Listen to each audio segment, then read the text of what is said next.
रस्म ये भी है वो एंगेजमेंट वाला रस्म होता है। उसमें मर्दों को लड़कों को भी अंगूठी पहनाई जाती है, वो भी सोने की अंगूठी। सोना तो ऐसे भी मर्दों के लिए हराम है, तो मर्दों को भी उंगली में क्या है, अंगूठी पहनाई जाती है। ये रस्म भी नाजायज और हराम है। सोने का पहनना मर्दों के लिए ऐसे भी नाजायज और हराम है, तो इससे भी हम सबको बचना चाहिए। ये एंगेजमेंट वाला एक रस्म होता है। और इसी तरीके से क्या है, जब बारात जाती है उस वक्त न जाने क्या क्या रसूमात और खुराफात अंजाम दिए जाते हैं। अच्छा, वो लड़का जब तैयार होकर के जाता है पूरी जिंदगी वो ठीक रहता है, लेकिन उस दिन न जाने उसके मुंह पर क्या हो जाता है, मुंह से रुमाल हटता ही नहीं। और लड़के को इस तरह वो समझिए को रोबोट बना दिया जाता है। ऐसा ऐसा पहनाया, आगे से सेहरा, पीछे से सेहरा, आगे से फूल, पीछे से फूल। लड़का चल रहा है, दो आदमी पकड़ करके उसको लेकर के चल रहा है। और ये भी देखा जाता है कि लड़का गाड़ी से उतर करके वहां तक जाता भी नहीं, बोल के उठाना पड़ता है। वो पूरी जिंदगी पैर से चल जाता है, क्या उसके पैर में काम करने बंद कर दिए, क्या लड़का अपने पैर से चल करके वहां तक नहीं पहुंच सकता है। ये सारी की सारी रसूमात और खुराफात कहां से आ रही है? मेरे मुहतरम बुजुर्ग और दोस्तों, इन सारे रसूमात को हमें खत्म करने पड़ेंगे। रसूलुल्लाह सल्लल्लाहु अलैहि वसल्लम ने जो तरीका हमको बताया है उस तरीके को इख्तियार करना पड़ेगा। ये इन सारे रसूमात में कितने पैसे खर्च हो रहे हैं, पानी की तरह पैसे बहाए जा रहे हैं। इन्नल मुबस्सिरीन कानू इख्वान अश-शयातीन, फजूल खर्ची करने वाला। अब ये बताएं, ये फजूल खर्ची है कि नहीं? फजूल खर्ची किसको कहते हैं? कि नाजायज जगहों में जो मसरफ और जरूरत की जगह नहीं है वहां पर अपने पैसे को खर्च करना, ये फजूल खर्ची है कि नहीं? फजूल खर्ची करने वाले को शयातीन का भाई बताया। शैतान सिर्फ एक शैतान नहीं, बल्कि शैतानों की एक जमात का भाई है। जो फजूल खर्ची कर रहा है वह शैतानों का भाई है। इन्नल मुबस्सिरीन कानू इख्वान अश-शयातीन व कान अश-शैतानु लिरब्बिही कफूरा।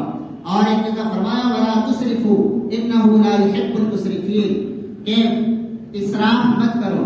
इसराफ कहते हैं, तब्ज़ीर कहते हैं, नाजायज जगह में पैसे को खर्च करना, जहां जरूरत न हो वहां पैसे खर्च करना।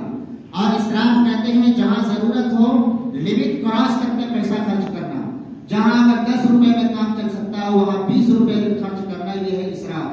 जितने की जरूरत है उससे ज्यादा पैसा खर्च करना, इसको भी अल्लाह ताला पसंद नहीं फरमाता है। उसके बाद इस पूरे शादी के अंदर दावत की बात आती है, वो दावत वलीमा की बात आती है। गुज़श्ते हफ्ते भी हमने बात आपके सामने कही थी कि ये दावत वलीमा सिर्फ लड़के के ऊपर है, बाकी इसके अलावा कोई और इखराजात लड़की वालों के यहाँ तो कुछ है ही नहीं। लड़का और लड़के वालों के यहाँ महर है और वलीमे की दावत है। वलीमे की दावत में भी आदमी, और इसी तरीके से लड़की के यहाँ ये जो बारात जाती है वो पूरी एक जमात के साथ जाती है। जाने के बाद लड़की वालों का बोझ बनता है और उसमें कुछ ऐसे भी लोग होते हैं जो बगैर दावत के भी पहुंच जाते हैं। वो मिसाल के तौर पर आदमी तय हुआ था 20 आदमी, पहुंच गया 25 आदमी, तो 25 ये 5 आदमी बगैर दावत के पहुंचे कि नहीं पहुंचे। हदीस के अंदर मिशकात किताबुल वलीमा में हदीस है, फरमाया मन दखल अला गैरि दावतिन फक़द दखल सारिक़न व खरज मुगीरन, कि अगर कोई आदमी कहीं किसी दावत में बगैर दावत के पहुंच गया तो वह चोर बन करके जाता है, डाकू बन करके निकलता है। ये मैं अपनी तरफ से नहीं कहता, बाज़ाब्ता मिशकात शरीफ किताबुल वलीमा में ये हदीस है। मेरे कमरे में मिशकात शरीफ भी रखा हुआ है, अगर किसी को देखना हो तो देख सकते हैं। मिशकात की किताबुल वलीमा में हदीस है, मन दखल अला गैरि दावतिन फक़द दखल सारिक़न व खरज मुगीरन, कि जो आदमी बगैर दावत के वहां पहुंचता है तो वह चोर बन करके जाता है और डाकू बन करके निकलता है।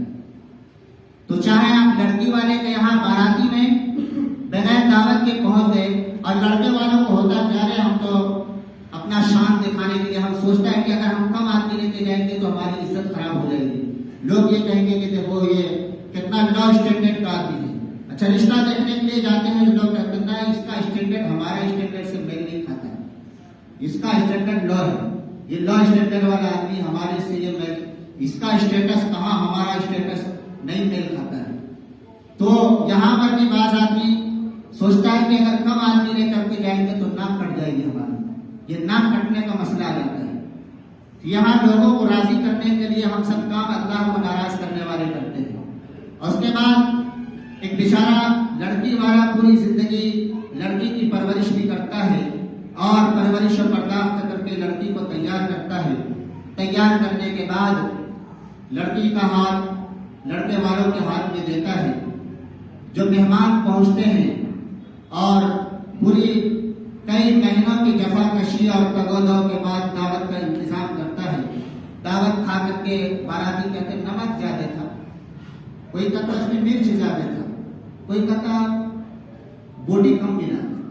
ये सारी चीजें सुनने को आती है। खुद मैं अपने कान से ये सुना हूं।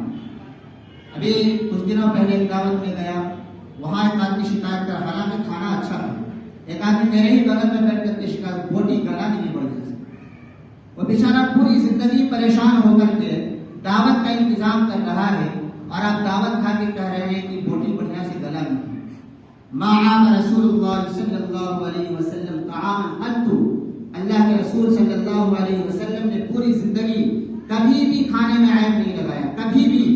अत्तु के माना है कभी भी, पूरी जिंदगी गुजर गई। माआम रसूलुल्लाह सल्लल्लाहु अलैहि वसल्लम ताआमन अत्तु, अत्तु के माना आते हैं पूरी जिंदगी। पूरी जिंदगी आपने घर के अंदर खाना खाया, लेकिन कभी भी किसी खाने में ऐब नहीं लगाया। ये नहीं कहा कि खाने में नमक ज्यादा है, नहीं कहा कि मिर्च ज्यादा है, नहीं कहा कि बोटी नहीं गली है। लेकिन हम लोग जाते हैं दूसरे का खाते हैं, खाने के बाद कहते हैं कि बोटी बढ़िया से नहीं गला था, नमक ज्यादा था, मिर्च ज्यादा था। अब बताइए उस बेचारे के दिल पे क्या गुजरेगा। इसी तरीके से वलीमे में हम जाते हैं, वहां पर भी अगर खाना मन के मुआफिक नहीं होता है तो यही शिकायतें होती हैं।